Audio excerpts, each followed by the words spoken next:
Hi, I'm Michael Choi, and today's video is dedicated towards case study folder. So what a case study folder is just a folder that has heaps of case studies of all your past sales, or a lot of your past sales that just have different stories behind them, so that when you're in a listing presentation and you're trying to explain something, you can always relate it back to a real life experience and a story, because that's what really sells something. When someone can connect with the story, not just words but a story, and stories are more memorable than just facts and figures and things like that. So if you can have a story for every single scenario that's ever happened, and have a few case studies and stories to back the argument or your point, to guide your client in the right way so that they can get the best price. So that's one thing. Everyone knows the case studies, that we all know what they are. We all know we should have them. A lot of us don't have them though.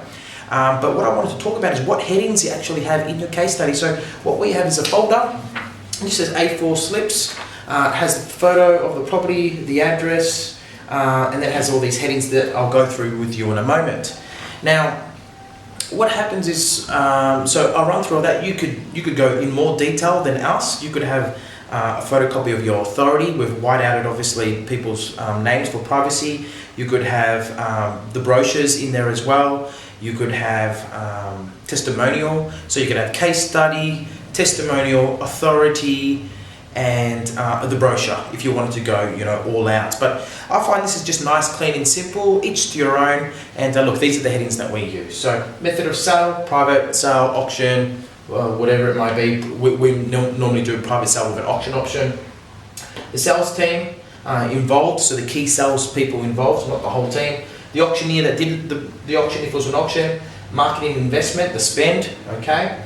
The success fee, our commission, quote price, number of internet hits, number of bidders at the auction, what the reserve price was, on the market price, so what price we actually put it on the market. So the reserve price and on the market price can be completely different. You can have a reserve of 550 and not put it on the market until you hit 570 if you want to, just because that's what you choose to do.